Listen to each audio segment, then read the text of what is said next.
पहिली गोष्ट म्हणजे सदरच्या जागेवर माडाचा प्लॉट आहे हा संपूर्ण. या बऱ्याच लोकांना माहिती आहे की हा माडाचा प्लॉट आहे. लोकमान्य नगर 4 नंबर जुना बस स्टॉप साहेबा हॉटेलच्या समोर. हा गाळा आत्ताच निवडणूक चालू होती त्यावेळेला बांधला होता 10 बाय 10चा. त्यानंतर विनय संघ म्हणून नामक आहेत बांधकामधारक, त्यांना ठाणे महानगरपालिकेतर्फे नोटीसही दिली होती. आज 2-2.5 महिने झाले. त्यांना त्या नोटिसीमध्ये उल्लेख केला होता की 10 बाय 10च्या गाळ्याला तुमचे जर कागदपत्र असतील तर ते जमा करण्यात यावे. परंतु 2 महिने 2.5 महिने झाले तरी गाळ्याचे कागदपत्र किंवा माडाच्या जागेचे कागदपत्र यांच्याकडे नसल्या कारणामुळे हे जमा केलेले नाही. दुसरी महत्त्वाची गोष्ट म्हणजे हा माडाचा प्लॉट असून इथे बघा कशी काय अवस्था झालेली आहे, तुम्ही प्रत्यक्ष पाहू शकता की हा गोडाऊन टाईपमध्ये हा रेती खडी मिडी वगैरे सगळा प्रकार जो आहे तो इथे आहे. दुसरं गोष्ट म्हणजे MSCBचं इथे सबस्टेशन आहे. या सबस्टेशनमध्ये पूर्ण ओपन ठेवलेलं आहे. MSCBचं पण लक्ष नाही. MSCBला मी तक्रार करणार आहे की सगळ्या MSCBच्या सबस्टेशनची दुरव्यवस्था जी झालेली आहे ती व्यवस्थित करण्यात यावी. इथे कोणीही रात्रीच्या दुसरी गोष्ट इथे बीट निरीक्षक आणि जे वर्तकनगर पोलीस स्टेशनचे निरीक्षक पोलीस स्टेशनचे वरिष्ठ पोलीस निरीक्षक आहेत त्यांना पण मी या माध्यमातून विनंती करतोय की इथे रात्रीचे जुगाराचे धंदे चालतात. सिगरेट, गांजा, दारू पितात आणि हे अतिक्रमणवाल्यांकडे कंप्लेंट केलं तर अतिक्रमणवाले 6 वाजेपर्यंत मर्यादित असतात.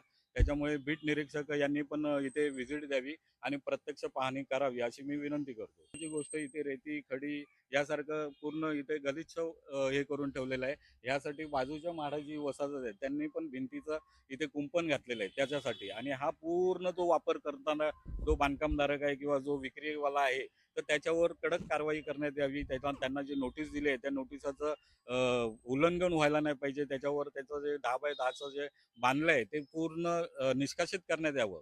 तसेच मी सोमनाथ बनसोडे सहाय्यक आयुक्त यांचं पण आभार मानतो की आता त्यांनी गोसावी साहेब आहेत त्यांना अतिक्रमण विभागाकडून आणि त्यांच्या टीमला इथे प्रत्यक्ष पाठवलं. त्यांनी त्यांचा जो माडाच्या जागेत असलेला टेम्पो आहे तो जामर लावून बंद केलाय. त्या लोकांना वॉर्निंग दिली आहे आणि जर 2 दिवसामध्ये त्यांनी जर पेपर जमा केले नाही अतिक्रमण विभागाकडे या जागेच्या, आणि हे माझं तर असं म्हणणं आहे ही जागा पूर्ण मोकळी करण्यात यावी आणि हा 10 बाय 10चा गाळा तोडण्यात यावा. तसंच दुसरे असे अनेक प्रकरणं आहेत जे सोमनाथ बनसोडेकडे माझी प्रकरणं चालू आहेत. जशी काय स्वामी समर्थ श्री स्वामी समर्थ चाळीतली 16 रूम, दिलीप लोखंडे यांच्यावर MRTP, औरंगसाईचं प्रकरण, अशी बरीच प्रकरणं आहेत जी मी माहिती अधिकारामध्ये सरांना दिलेली आहे. तर माझी अशी विनंती आहे या प्रसारमाध्यमांच्या वतीने तुम्ही इथे आलात तुमचं मी आभार मानतो की इथे प्रसारमाध्यमातून का होईना की सोमनाथ बनसोडे यांच्याकडे माझं जे पत्रव्यवहार केलेला आहे, मी जे एवढे 10-10, 12-12 प्रकरणांची माहिती दिलेली आहे माहिती अधिकारामध्ये, त्यांच्यावर अजूनपर्यंत कारवाई झालेली नाही.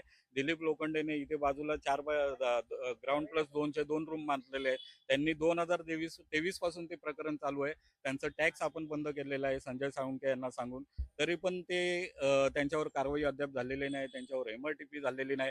तर मला असं विचारायचं आहे की श्री सोमनाथ बनसोडे यांचे दिलीप लोखंडे हे नक्की लागतात कोण? की आजपर्यंत 2023 पासून यांनी 2 वर्ष त्यांच्यावर MRTP का लावली नाही याचं कारण त्यांना मला मला स्पष्टीकरण द्यावं. कारण आज मी माहिती अधिकारात टाकतो, आज आपण 10 बाय 10चा रूम बांधला किंवा कुठे काय काय बांधलं तर त्यांच्यावर लगेच 260 267 ची नोटीस जाते आणि MRTP अंतर्गत कारवाई केली जाते. मग आज दिलीप लोखंडे यांच्यावर कारवाई का केली जात नाही? आज 16 रूमचं प्रकरण त्यांच्याकडे प्रलंबित आहे. त्याच्यामध्ये माजी नगरसेवक त्याच्यामध्ये इन्व्हॉल्ड आहे. माजी नगरसेवकांचे त्याच्यामध्ये रूम आहेत. मग ते रूम असून ते तोडणं 2014ला टॅक्स विभागाचे सुभाष राठोड यांनी ते प्रकरण टॅक्स कॅन्सल करण्यासाठी घेतलं होतं. 2014चे टॅक्स लावून दिलेत त्यांना, बांधकाम केलंय 2022ला.